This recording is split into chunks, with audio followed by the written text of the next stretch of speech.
Olá, boa noite. Infelizmente, mais uma semana que eu estou sem vocês aqui, meus alunos ao vivo.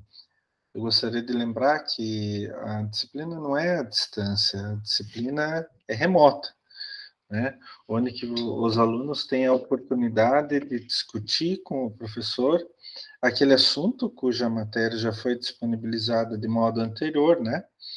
E assim trocar ideias, trocar experiências e etc. Bom, infelizmente vocês não estão aqui de novo, mas vamos lá. Então eu vou conversar um pouco com vocês sobre a aula 9, que é Estratégia Internacional. Então, na semana passada, foi 7 de setembro, então a gente não teve aula, e essa semana é a aula 9. Semana que vem, no dia 21 de setembro, nós vamos para a aula 10. No dia 28 de setembro, nós teremos uma aula de revisão. E daí, na semana, né, do dia 5 de outubro, nós teremos a avaliação global do primeiro bimestre. Logo após a avaliação global do primeiro bimestre, nós teremos no dia 12 de outubro novamente um feriado, infelizmente. Esse semestre nós temos alguns feriados, mas tudo bem, faz parte, né? Bom, como eu tinha falado para vocês, a aula de hoje é a aula 9, que é Estratégia Internacional. Sim, deve passar pela cabeça de muitas empresas, né, de donos de empresas, pessoal que trabalha em empresa, pô, mas eu só vendo aqui para o Brasil, será que tem alguma possibilidade de eu vender para fora do Brasil? Né? Será que vale a pena? Será que eu vou conseguir? Será que eu dou conta? Etc. Por que eu venderia algo para fora do Brasil, né? Então, são todas algumas questões que fazem parte do planejamento estratégico da empresa no que se refere à estratégia internacional. A gente tem que começar a analisar o mercado, como que o mercado fora do Brasil funciona. Como que são as legislações, os concorrentes, como é a cultura de cada país aonde que eu quero entrar, e assim por diante. Não é simplesmente ter vontade de vender, vou vender para o exterior, vou exportar, eu vou abrir uma fábrica em tal lugar e etc. Não é bem assim. Eu me lembro o caso que muitos anos atrás eu fui para a Alemanha com minha família e daí de presente de aniversário para minha filha eu queria visitar com ela no dia do aniversário dela. A gente estava na Alemanha. Eu queria visitar com ela uma fábrica de bichinhos de pelúcia. É uma fábrica famosíssima, existe há mais de 100 anos, é chamada Steiff. E a Steiff foi que inventou o ursinho de pelúcia, na verdade, né? Foi a primeira que fez o ursinho de pelúcia como a gente conhece hoje. E eu, lá na empresa, tem um museu, tem funcionários com quem você pode conversar e tal, e eu conversando com um dos funcionários, ele me falou o seguinte, olha, que os ursinhos de pelúcia da Steiff são muito caros. Um ursinho pequenininho, assim, simplesinho, custou 100 euros. É algo absurdo, assim, 500, 600, 700 reais, quase no preço de hoje. Tem um nome muito grande, mas a qualidade é gigantesca, né? A qualidade é fabulosa, magnífica. E eu me lembro que o funcionário falou que eles fizeram uma tentativa de abrir uma fábrica na China. Por quê? A China é mais barato, produzir, por causa de imposto, por causa disso, por causa daquilo. E daí eles foram lá, abriram a fábrica e começaram a produção, treinaram seus funcionários e etc. E depois de um certo tempo foram verificar a qualidade do ursinho de pelúcia feito na China comparado com o ursinho de pelúcia feito na Alemanha. E não tinha meios de comparação. Por quê? Na China, eles querem fazer tudo em uma escala gigantesca, o mais rápido possível, o mais simples possível, para vender, vender, vender. Nem que eles ganhem pouco em cada produto. Mas como eles têm economia de escala, né, produzem em uma escala gigantesca, eles vão acabar no todo ganhando bastante. E não era essa filosofia da fábrica de ursinho de pelúcia, Steiff. Eles queriam produzir pouco, mas de altíssima qualidade. Ursinhos que podem ficar 2, 3 gerações, 4 gerações na mesma família. Então, daí eles fecharam a fábrica na China e voltaram só com a fábrica na Alemanha. Eles chegaram a pensar assim, pô, de repente, se der certo na China, a gente muda tudo para a China. Fecha a fábrica na Alemanha, porque era muito caro. Mas não deu certo, né? Então, assim, a gente tem que, antes de embarcar em um sonho desses, a gente tem que imaginar o porquê que a gente quer se internacionalizar, né? Como empresa, como atividade. Não é tão simples assim. Gente, eu preparei alguns slides para vocês. Deixa eu até pegar minha mesa digitalizadora para poder escrever nos slides. Eu preparei alguns slides para vocês. Sim, como eu sempre preparo toda semana para dar uma discutida sobre esse assunto. Então, vamos lá? Eu tenho aqui os slides. Só um momentinho, já deve estar aparecendo para vocês. Só vou acertar uma coisinha aqui, pessoal. Que fica melhor. Então, deixa eu pegar minha caneta. Cadê minha caneta? Está aqui. Professor super tecnológico, né? Então, deixa eu pegar minha caneta, mudar. Não, a cor pode continuar mesmo. Vou aumentar um pouco, então. A nossa aula é a aula 9, onde que a gente, então, está falando um pouco já, comecei a falar um pouco sobre estratégia internacional. Então, quando a gente vai pensar em internacionalizar nosso negócio, a gente tem que tomar cuidado com algumas coisas. Mas assim, vocês já pensaram por quê? Quais são os motivadores para a internacionalização? Então, tem algumas características, alguns fatores que a gente chama de condutores. Daqui a palavra, olha, condutores. São fatores que conduzem o nosso comportamento. Por que a gente vai fazer aquilo? Então, quando a gente fala de estratégia internacional, a gente fala de 4 grandes grupos de condutores. Quer dizer, fatores que vão levar você a se internacionalizar ou não, né? Em primeiro lugar, os condutores. Deixa eu só mudar de cor aqui. Em primeiro lugar, os condutores de mercado. Então, o mercado é que vai dizer se você vai se internacionalizar ou não. Por exemplo, os outros países, para onde que você quer vender?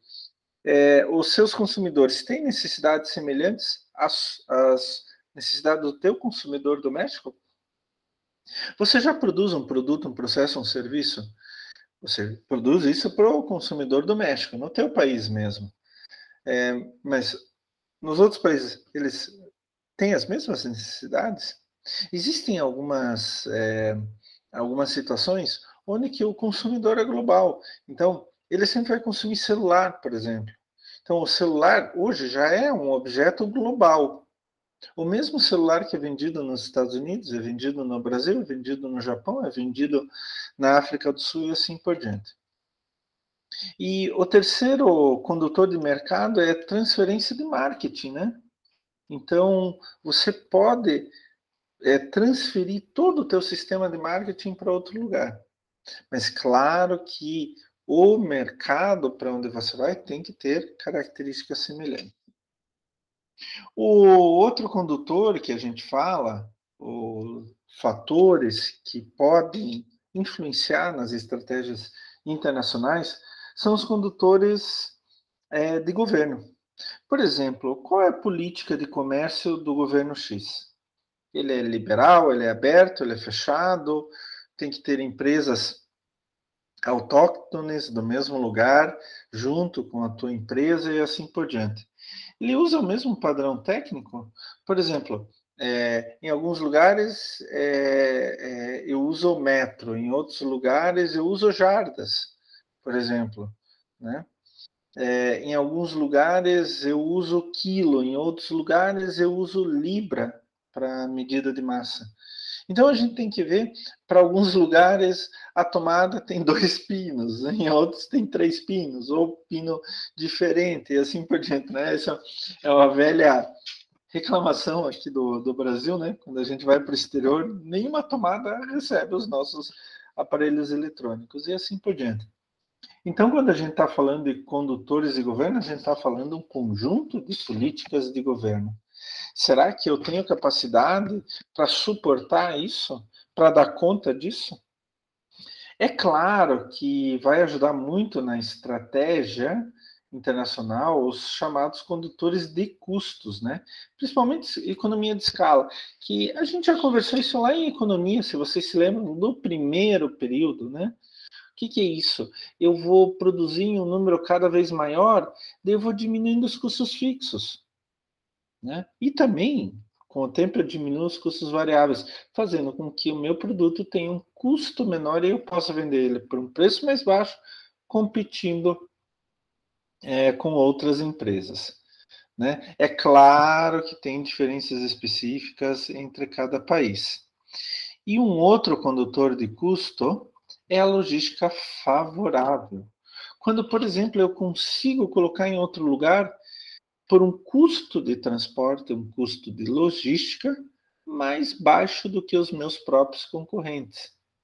Aqui no Brasil, a gente tem um problema muito sério, por exemplo, com a internacionalização dos grãos, da agricultura. A gente produz relativamente barato, por exemplo, a nossa soja. Ela é extremamente competitiva na Alemanha. Até hoje eu estava vendo um artigo que há um movimento na Alemanha de não importar soja como ração de gado e tal, farelo de soja, etc.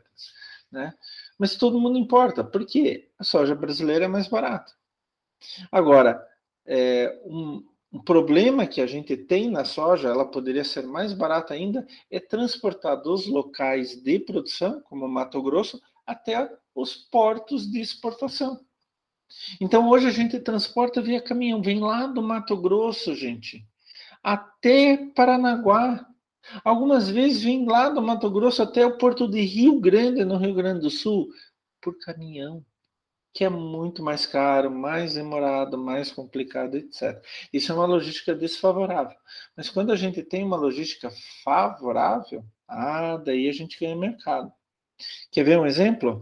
Levar a soja do Mato Grosso por trem até o porto de Itaqui, no Maranhão, e o porto de Itaqui está quase na linha do Equador. Então, do porto de Itaqui até Roterdã, na Holanda, que é o porto que mais recebe soja do Brasil vinda do Brasil, é um pulo. Mesmo que eu vá exportar para a China, eu subo até o canal do Panamá, que está ali pertinho também, e já estou no Oceano Pacífico. E daí é fácil chegar, por exemplo, até Xangai. Né? Então, isso é uma logística favorável, mas nem sempre a gente tem essa logística favorável.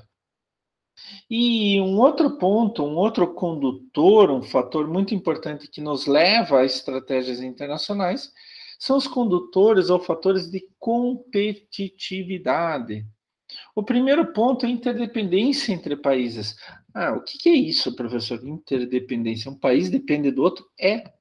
Tem um país, por exemplo, que produz equipamentos. O outro produz produtos agrícolas. Então, o que produz equipamentos, ele exporta para aquele que produz produtos agrícolas. O que produz produtos agrícolas, exporta para aquele que produz equipamentos. E assim por diante. E também, nessa competitividade, tem as estratégias globais da concorrência, né? Como o meu concorrente está fazendo? Ele também está pensando em estratégias internacionais, ou melhor ainda, estratégias globais. Bom, então, gente, não podemos esquecer. Existem 4 grupos de condutores que nos levam a adotar ou não estratégias internacionais. Internacionalizar a nossa empresa. Condutores, fatores de mercado, condutores de custo, condutores de competitividade e condutores de governo. Né? Vocês já pensaram que algumas empresas conseguem se internacionalizar e outras não? É estranho, né? Por que acontece isso? Daí entra o que a gente chama de diamante de Porter. Deixa eu até anotar aqui para vocês, pegar a caneta preta. O diamante de Porter. Vocês já notaram que Porter foi um pesquisador extremamente famoso, de grande influência no mercado internacional. Vocês já notaram que na parte de administração, planejamento estratégico, a gente tem muitas essas figuras, né? Parecem até lúdicas, mostram de forma concreta uma figura mesmo, né? Por que é diamante? Olha o formato dele aqui, ó. Não é um formato de diamante? Então, se a gente pegar aqui, é um formato de diamante, por isso eles chamam de diamante de Porter, né? O Porter falou que existem 4 grupos de determinantes que vão mostrar se a empresa vai ter sucesso ou não, né? A gente tem que tomar cuidado com isso. Primeiro, condições de demanda. O que é isso? Se minha empresa ela já tem clientes sofisticados que exigem qualidade, eu vou ter facilidade no comércio exterior. Isso significa o quê, gente? Pensem bem. Eu produzo aqui no Brasil. O cliente que vai comprar o meu produto exige uma grande qualidade, total qualidade, tá? Então, eu vou produzir bem. Se eu exportar, eu vou atingir os outros clientes também. Se eu produzo com qualidade para o Brasil, vou produzir com qualidade para o exterior. Se os clientes aqui no Brasil, que são chatos, exigem qualidade, os clientes do exterior, que são chatos, exigem qualidade, vão se satisfazer. Então, a demanda, principalmente a demanda doméstica, é muito importante. Agora, se aqui eu estou acostumado a produzir qualquer coisa, porcaria, quebra logo, não tem qualidade, não tem nada. Quando eu for exportar essa porcaria, eu vou perder mercado. Então, daí eu vou fracassar na minha estratégia de internacionalização. O outro ponto é indústrias relacionadas e de apoio. Isso se refere muito a aglomerados industriais. Significa o quê? Industriais. Isso significa o quê? Bem, gente, é o típico caso da indústria automobilística, né? Uma fábrica de automóveis, ela nunca está sozinha. Ela precisa de uma série de fornecedores de peças. Tanto que a gente não chama de fábrica de automóveis, a gente chama de montadora de automóveis, né? Montadora de veículos. Então, quando eu trabalho com aglomerados industriais, conjunto de empresas, uma fornecendo para outra, eu acabo tendo uma maior facilidade para me adaptar a outras condições. Tem uma coisa muito importante que é estratégia, estrutura e rivalidade, né? Rivalidade. Então, isso é importante, gente. Rivalidade. Extremamente importante. A rivalidade, ela está muito ligada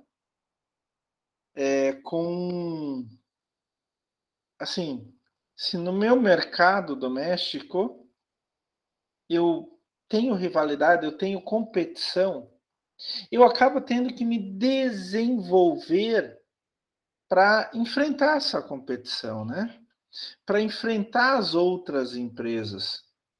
Então, o meu dia a dia em relação à competição, eu já estou acostumado com essa competição. Então, quando eu vou me internacionalizar, eu acabo levando essa cultura de rivalidade, de enfrentar os meus concorrentes para os outros lugares também. E também tem a condição dos fatores, né? Que a gente chama, na verdade, matéria-prima e mão de obra. Se eu tenho boa matéria-prima e tenho boa mão de obra, eu consigo me internacionalizar. Seja produzindo aqui e exportando, ou seja produzindo em outro lugar. Qualquer uma das situações. É claro que daí eu vou ter que ter matéria-prima e mão de obra aqui no Brasil, e se eu for produzir em outro lugar, eu vou ter que ter matéria-prima e mão de obra de qualidade nesse outro lugar. Então, o diamante de Porter, ele dá exatamente o caminho daquelas empresas que têm sucesso na sua internacionalização ou não. Se uma empresa ela não consegue se adaptar a essas condições, ela vai ser fracassada na sua internacionalização. Se ela consegue se adaptar, ela vai ter sucesso na sua internacionalização. Isso é extremamente importante, tá? Assim como também o que a gente chama de configurações das atividades ou tipos de estratégias. Professor, como é que eu posso enfrentar isso no dia a dia? Existem 4 tipos de atividades que elas são baseadas... vamos pegar aqui, caneta, que elas são baseadas na coordenação e na configuração. Aqui na coordenação, sentido vertical, quanto mais para cima, mais alta é a coordenação. Então, as atividades se coordenam muito bem, tanto dentro do Brasil quanto fora do Brasil, e dentro do Brasil com fora do Brasil. Quanto mais para baixo, mais baixa. E a configuração, quanto mais para a esquerda, dispersa, quanto mais para a direita, é concentrada. O que é dispersa? Tem várias fábricas, por exemplo. Tem vários centros de tomada de decisão. O que é concentrado? Só tem uma fábrica. Então, vamos ver, por exemplo, gente, olha, a Red Bull, aquele energético. Vocês sabiam que só tem uma fábrica no mundo da Red Bull? É lá na Áustria. Né? A Red Bull é austríaca. Foi um austríaco que uma vez foi para a Tailândia, e aí ele descobriu um senhor que fazia uma bebida lá que era revigorante. E propôs uma sociedade com o homem, né? Vou voltar para a Áustria, vou produzir lá e você fica com uma parte dos lucros. Se tornaram sócios. Hoje é uma empresa gigantesca, né? Não trabalha só com o refrigerante lá, com a bebida energética, mas com outras coisas também, né? Inclusive time de futebol, Fórmula 1. Eles têm até um circuito de automobilismo lá na Áustria. Então, assim, outra, a Guinness, que é uma fábrica de cerveja. Eu tive uma oportunidade uma vez para Dublin, na Irlanda, e o que é mais falado é que em Dublin, na Irlanda, tem a maior fábrica de cerveja do mundo. Não é a que mais produz cerveja, mas é a que mais produz cerveja em uma planta industrial só. Então, ela é altamente concentrada. Agora, a Coca-Cola, o que é? Só que no Brasil a Coca-Cola deve ter umas 20 fábricas, pelo menos. Então, ela é bem dispersa. Ela vai atrás do mercado consumidor, né? Então, coordenação de atividades também. Quanto mais alta é, um local mantém controle sobre os outros. Quanto mais baixa é a coordenação de atividades, cada local é independente um do outro. Né? Então, de novo, a Coca-Cola. Em relação à configuração das atividades, ela é dispersa. Em relação à coordenação das atividades, é baixa.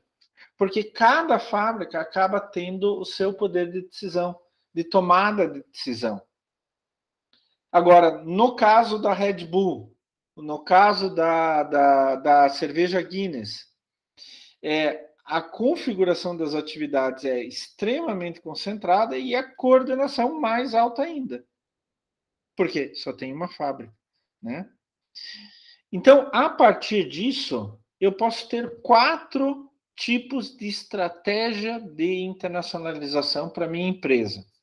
Quais são? Primeiro, global, exportação complexa, exportação simples e multinacional. doméstica.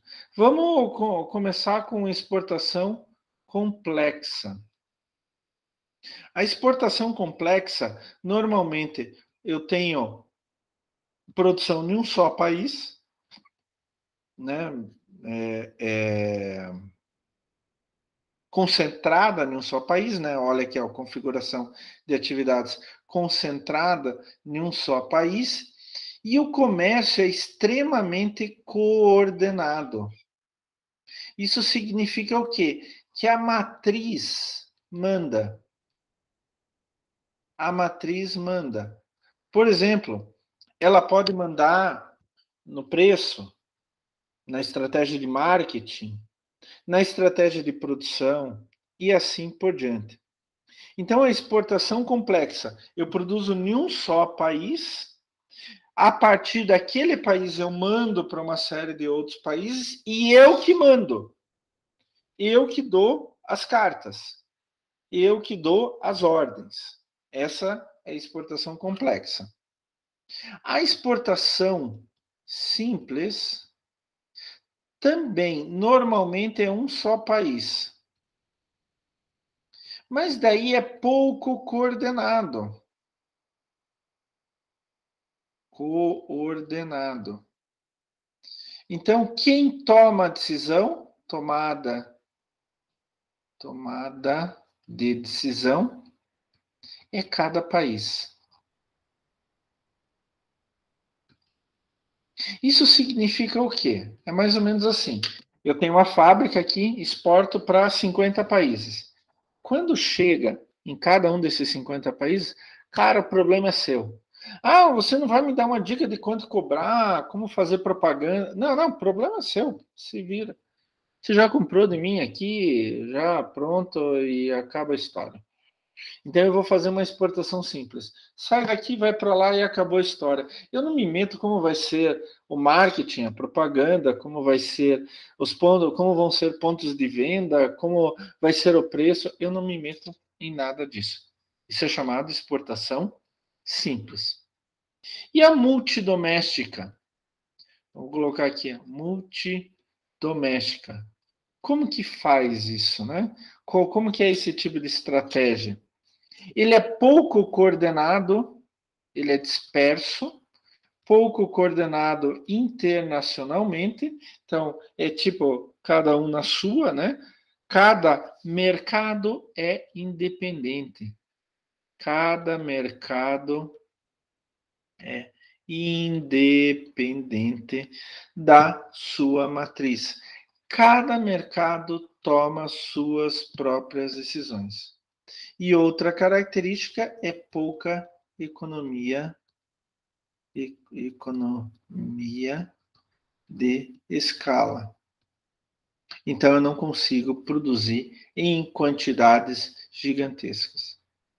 E finalmente a estratégia global. O próprio nome fala, né? Essa é a maior das estratégias.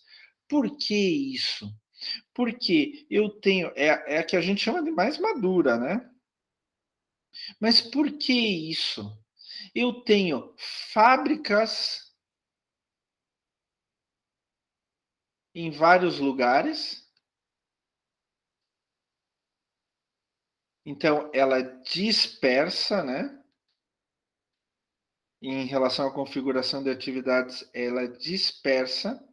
Mas em relação à coordenação, a matriz controla tudo.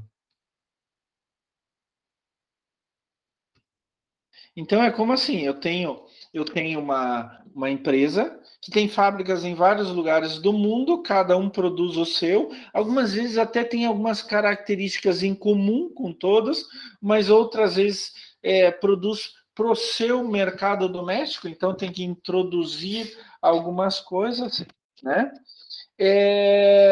E cada país decide como vai fazer. Isso era uma característica muito grande no mercado automobilístico. Então, a Volkswagen do Brasil, ela produzia carros próprios. Por exemplo, o Gol. O Gol era derivado do Golf, mas aqui no Brasil era diferente. Como a Ford já lançou carros aqui do Brasil e etc. Então, a Volkswagen, a Ford e não sei mais quem, eles vão decidir como fazer aqui no Brasil. Sem muita... perdão, vamos esquecer. Eles vão produzir em vários lugares com características regionais, podendo ter características regionais, como a Volkswagen do Brasil produziu o Gol, mas sempre obedecendo a grande estratégia internacional da empresa. Por isso, essa estratégia se chama global. E, finalmente,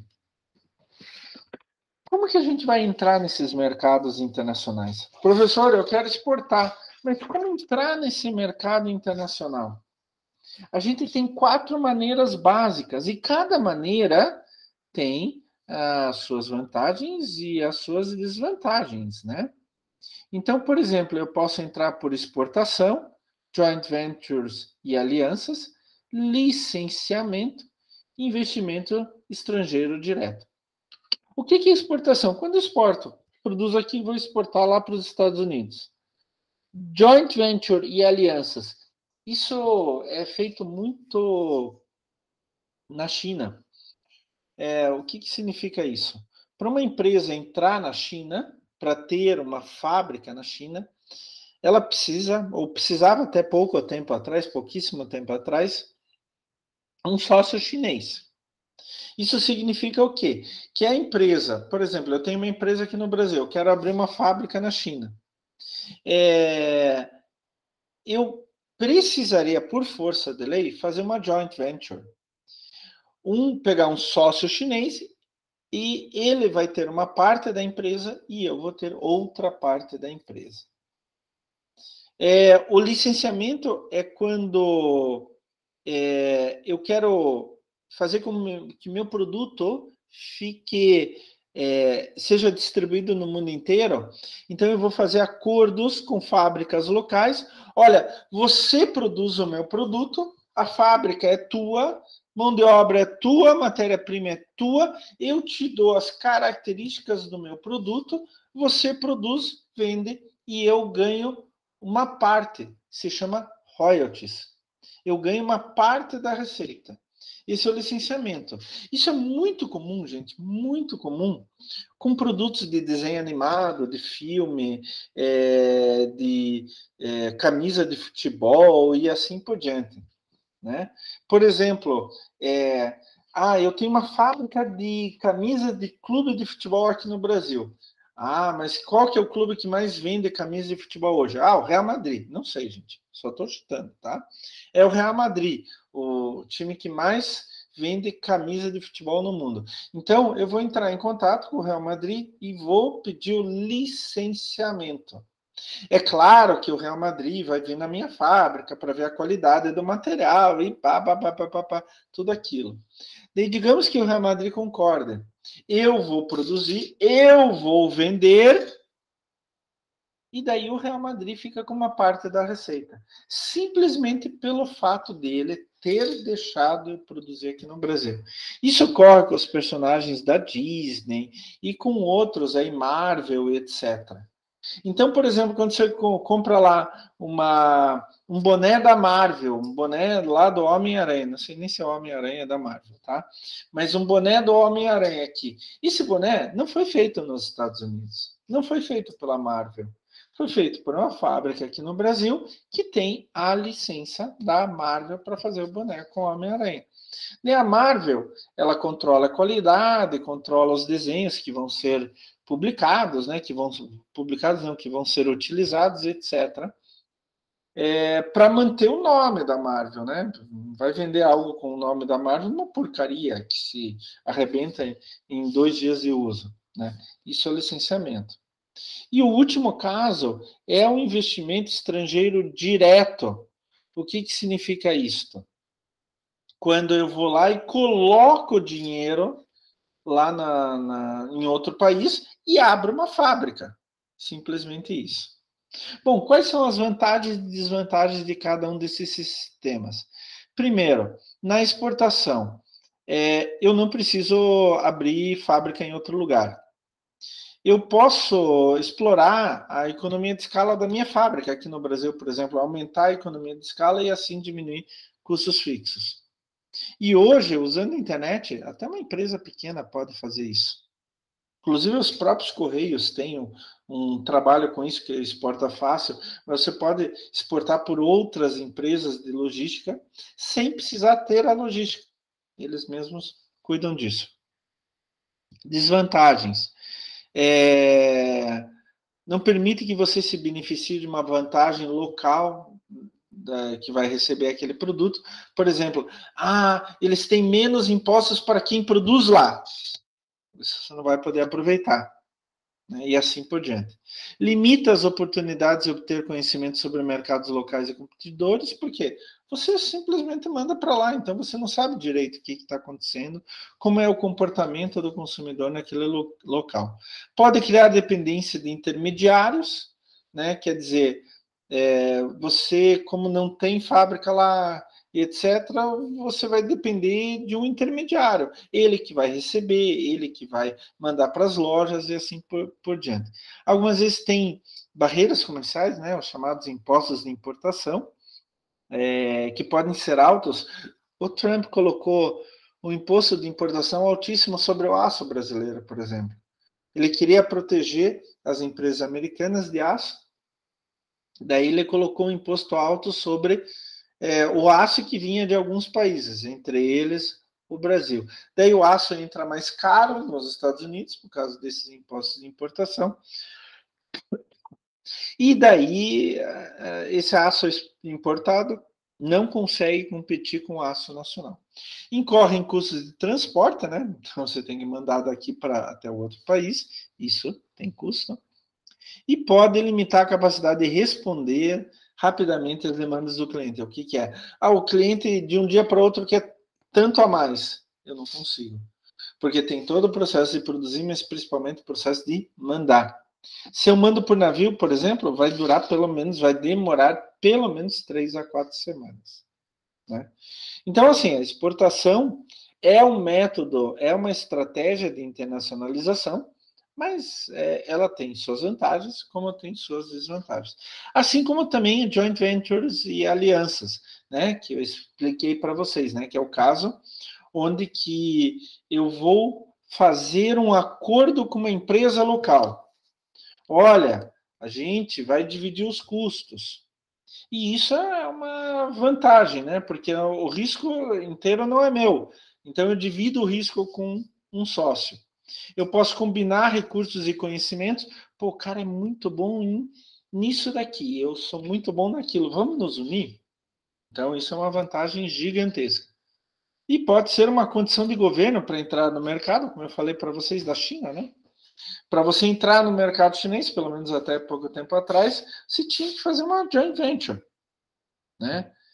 Assim, você tinha que ter um sócio local. Entre as desvantagens, né, dificuldade de identificar um sócio apropriado no local e termos contratuais. Isso é um problema. O cara é confiável? A outra empresa é confiável? Vai me passar o pé. Administrar a relação com o sócio estrangeiro, principalmente por causa da cultura. Então, em relação aos asiáticos, eles negociam de forma diferente que os sul-americanos, que os europeus, que os americanos. Não é melhor ou pior, simplesmente é uma forma diferente. E muitas vezes a gente não está acostumado. Né? O que pode acontecer? Podem imitar. Então, eu faço uma joint venture, e alguém pega aquilo lá e imita o meu produto. E vende mais barato. Ele lembra o meu produto, mas não é o meu produto. E limita a capacidade de integrar e coordenar atividades entre fronteiras nacionais. Né? Então, a coordenação com uma fábrica em joint venture em outro lugar é bem mais complicado. O terceiro modo de entrar nesse mercado globalizado, de definir uma estratégia internacional, é o licenciamento. Então, vantagem: uma parte da receita da produção vai para mim. Então, olha, vou licenciar, eu quero 10% de tudo que você arrecadar. E assim limita a exposição econômica e financeira. Quer dizer, o maior risco é do cara que licenciou teus produtos. Então, o maior risco lá da minha de eu vender camisa do Real Madrid não é do Real Madrid, é minha. Porque eu vou produzir, eu vou ter que dar um jeito de vender e etc. O Real Madrid só foi bonzinho e me deixou usar a marca dele. É claro que ganhando algo, né? Obviamente. Então, para o Real Madrid, se ele não ganha nada, ele também não perdeu. Ele não tem fábrica, ele não precisou comprar matéria-prima, pagar funcionário para fabricar a camisa, é tudo problema. Qual é a desvantagem? De novo, encontrar um sócio apropriado, né? Cara, e de novo, a questão da imitação, né?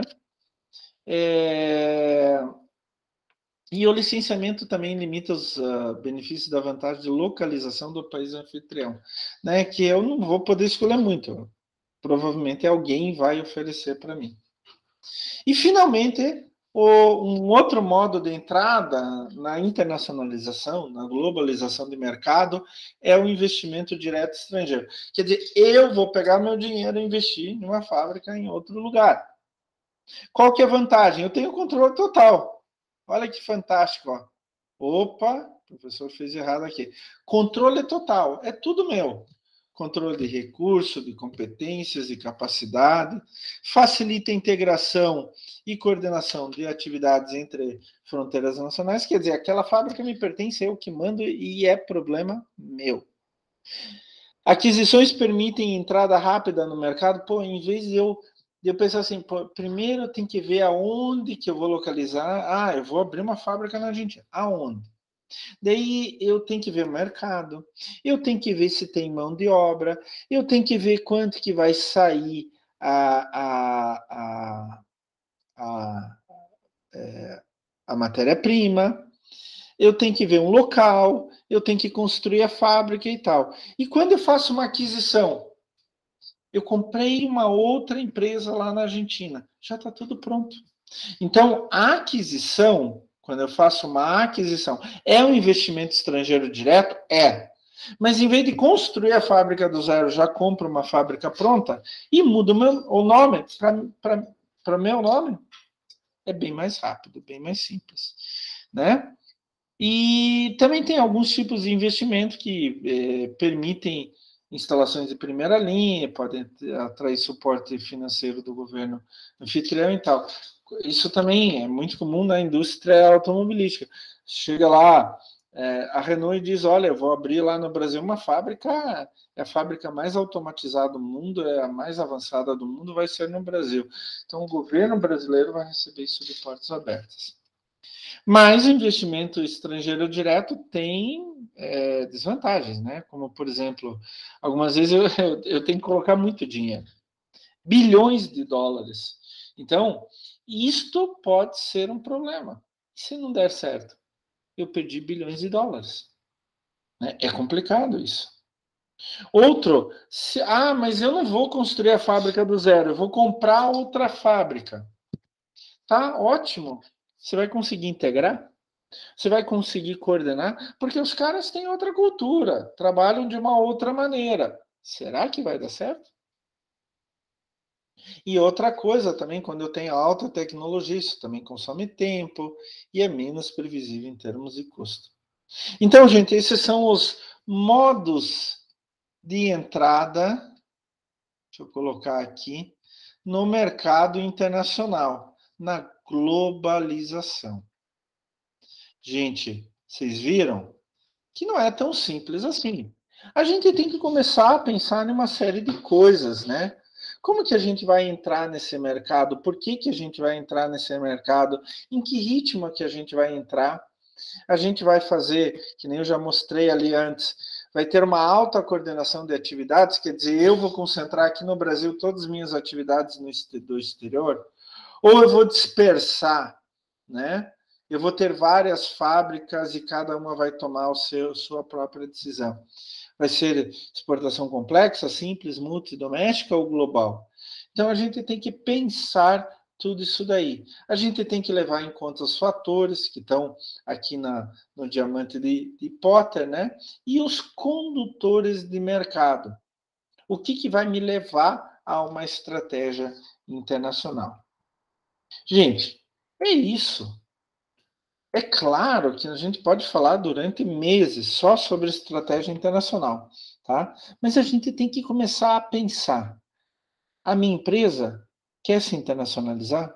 Isso vai ser bom ou vai ser mal, ruim para minha empresa? Eu vou conseguir fazer isso ou não? Se eu quero, qual vai ser a minha estratégia? Daquelas formas todas. Qual vai ser o meu modo de entrada no mercado internacional? Daqueles modos todos. Né? Exportação? Eu vou fazer joint venture? Eu vou fazer licenciamento? Eu vou fazer investimento estrangeiro direto? Qual que vai ser? Então, a gente tem que começar a pensar do zero qual que vai ser a nossa estratégia. Tá bom, gente? Não se esqueçam de fazer atividade de frequência, por favor. Tá certo? Eu quero ver vocês aqui na semana que vem de novo. Vamos participar, gente. Vamos trocar ideias. Vamos mostrar um pouco da nossa própria experiência do dia a dia. Isso é importante. Vejam, a semana que vem vocês vão ter a aula 10, tá? Então, hoje, dia 14, é a aula 9, dia 21, a aula 10. Então, se preparem antes, deem uma olhada, façam aqueles exercícios, tem um videozinho e, principalmente, leiam um capítulo do livro que está lá disponível para vocês. E daí vamos discutir, gente. Vamos trocar ideias aqui na nossa aula remota, tá bom? Fico esperando vocês. Pessoal, até a semana que vem.